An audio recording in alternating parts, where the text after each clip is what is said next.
Hey everybody, Brian here. So I want to show you this car. This is a 2020 Hyundai Santa Fe, and this is what's called an Executive Plus. And it is actually, what's unusual about this one is it's a two-wheel drive. So I want to get into that a bit further with you. But anyway, in this video I'm going to show you the features on the outside and the inside of the car, and we'll go for a drive in the car as well. So by the end of the video you'll have an idea what this car is all about.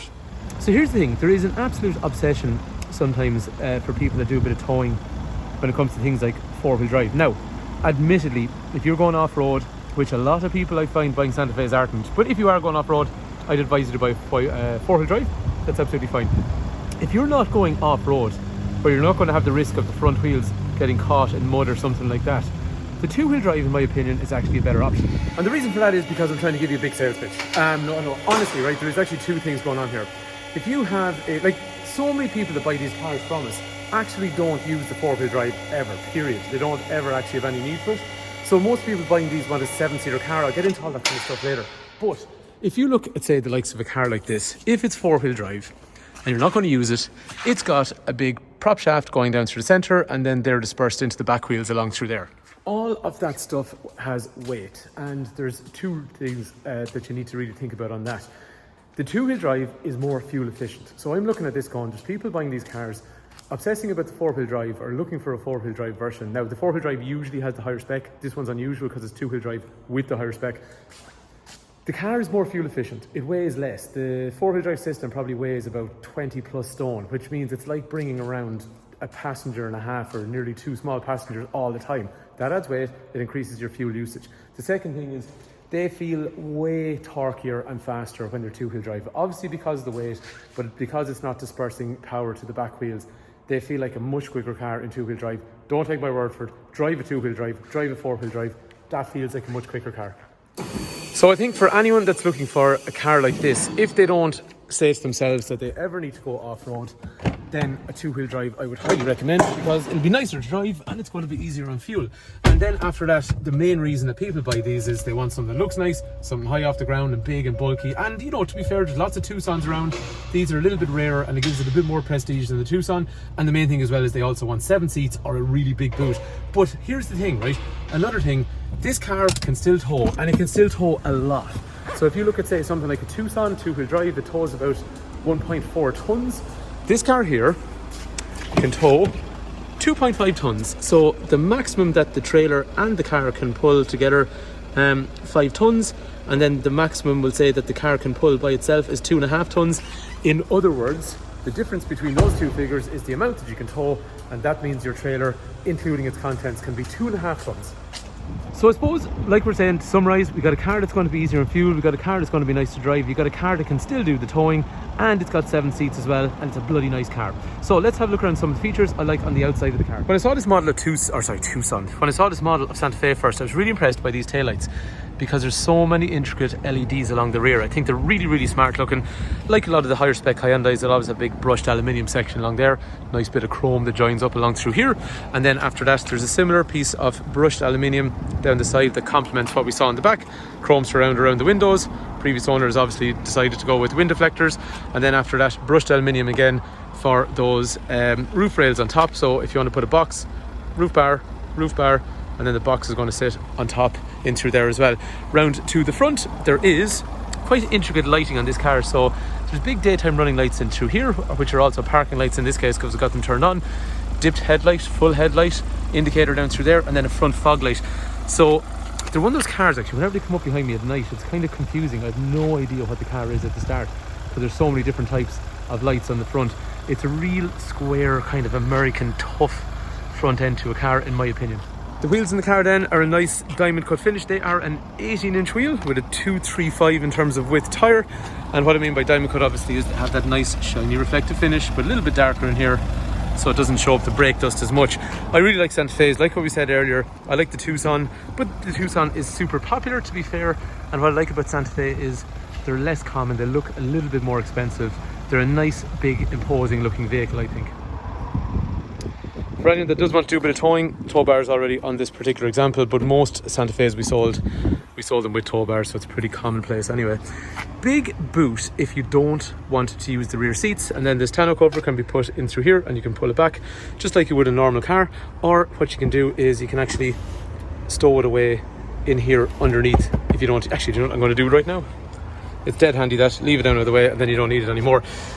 The rear seats, so they have their own they have their own ventilation in through here, and then you can drop the seats just like what I did there by pressing those buttons. How neat is that? Then you have this massive load area similar to what you'd see in the large commercial version. And then once you have the seats back up, if you want to move the seats, you literally pull the cords to let them down, pull and then push, or just pull it back up when you're wanting to pull it back up to use the seat. Now to get in out the back, you go on the left hand side, obviously, because it's the area that is less prone to meeting traffic as you get out of the car. There's a button here, you press that and it actually moves forward itself. While we're here, there's really nice blinds on the rear. That is actually really handy for keeping the sun off kids' eyes. Now the windows are tinted anyway. There's electrics for windows back here, and then there's two-stage heated seats in the back. To get in at the back, it is not pretty, not elegant, and to be fair, find me a nice looking, and I mean that, find me a vehicle that actually looks nice, that's easy to get in and out of the back, and there's pretty much none. There is some 7-seaters that are easy to get in and out of the back, but they're both ugly. There's no point in saying any otherwise. Right, in terms of the back, if I let the seat and pull it back towards me, it's really for kids. I mean, I can have some space here if I want, and then you can kind of mix and match. So what you can do is basically the person in front of you, you could have them slightly closer to the person in front of them, and that leaves me space about 6 foot. But like, this is for young kids, there's no point me telling you otherwise. And then to get out, I would press that button there and I would get out through here. In terms of the rear seats, there is 3 head restraints, 3 3-point safety belts. The leather has this really nice kind of design on it as well, so it makes it kind of expensive and upmarket looking in my opinion. Then there's a drinks holder and armrest in through the centre. There's some storage there. For ages on Tucson we didn't have USB connectors, so it was nice on Santa Fe where you got 2 USB connectors in the rear. Storage and storage. That's actually just a top tether if you wanted to have a child seat in the front over through there. Drinks holders down through there. Sitting in the back of the car, and again, these are on a rail, so I can move them backwards and forwards. That's the whole thing with a 7-seater. You got to mix and match for depending on the size. Unless everyone in your family is literally the same size, then you're in a weird place that is very hard to cater for. But you know, it's very, very rare. Headroom's good. Legroom is really, really good. In this case, when I have the seat back as well, and then obviously things like the blinds that we saw already. Nice place to be. Plenty of space. And great. All the child locks are on, which means I'm going to have to climb out through the front. The locking, unlocking, that's from a key fob here, so I can unlock and unlock, and actually that'll control the lights, which is handy. But for most people, just leave that in your pocket, walk up to the car, lock the doors, unlock the doors. Keyless entry. Over here, electrics for windows and mirrors, child lock for the windows, folding mirrors, and then over through here, lane departure warning, brightness of the dash, traction control. That driver seat is adjustable electrically, and it's also got lumbar support for lower back. The steering wheel goes in and out and it goes up and down, so it's rake reach is what they call it.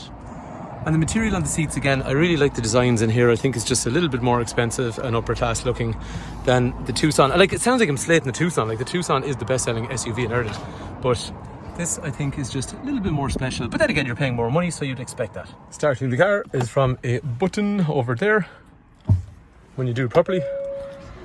So after that, then I have information here, trip computer for average speed and fuel efficiency, tire pressures. The large lights just tell me I have low pressure on one of the tires.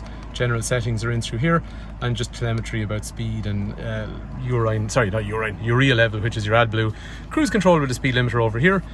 Wipers will be automated, so they'll come on when it rains. Lights will be automated, so they come on when it darks. And they've auto dip, so they'll dip when they meet traffic without you having to do it. Bluetooth and radio controls in through here. There is storage, there is drinks holders, parking sensors on or off, auto stop start. We have a mode button, which basically can set the steering to be normal or sport. So if you like a heavier steering, you'd go for sport. And this view thing I think is really cool, so you can press that and actually brings on the camera. The rear facing camera can be left on when you're driving forward. After that, there is a wireless charging pad in through here. There is another USB, there is another USB, and there is then heated seats up front, heated steering wheel up front. Like, I suppose having rear heated seats and having a heated steering wheel, nice features, not available on any of the models of Tucson in Ireland. Driver and passenger heating over through here with different temperatures on each side of the car. This is where your camera is, obviously. And then after that, there is things like this is a touchscreen, so Apple CarPlay and Android Auto are in through there, so you can use things like Google Maps and Spotify and all the apps on your phone as well.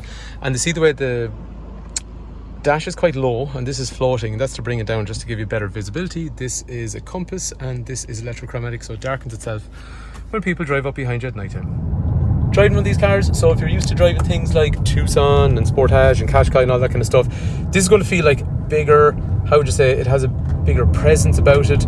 It actually is going to feel like there's more visibility, bigger mirrors, bigger windows, and I suppose you just feel like you're in something that, I know it sounds really bad, but it feels like a kind of upper class version of a Tucson, if that makes sense. And the power, 197 horsepower. So for a big 7-seater vehicle, the car can really move because there is such a large amount of power from that 2.2 engine. And the way they sit in a road, it doesn't really roll or feel any more intimidating to drive on a back road than something around the same size as a Tucson. Anyway, look, I know that sounds like a big sales pitch, and it probably is, but it's true. If you come to drive it, you'll see what I mean. There you have it. That is our 2020 Santa Fe Executive Plus. And like, this is weird because normally the Executive Plus was only available in 4-wheel drive, but there's a couple of 2-wheel drive Executive Pluses, so you're getting a nice spec. But this is where you're choosing, I want a car that's easier on fuel and I think more responsive, in favour of going into a field in really muddy conditions. And if you're not somebody that does that, then, but you're somebody that would require a more fuel efficient, responsive car every day of the week, why would you go for the 4-wheel drive? It makes no sense. But there is people that would need 4-wheel drive, but for most people they don't. Anyway, if there's more information you want on this car and you're looking for, I think, a really good looking, big, tough 7-seater Jeep, then give us a shout. 086 843 1945.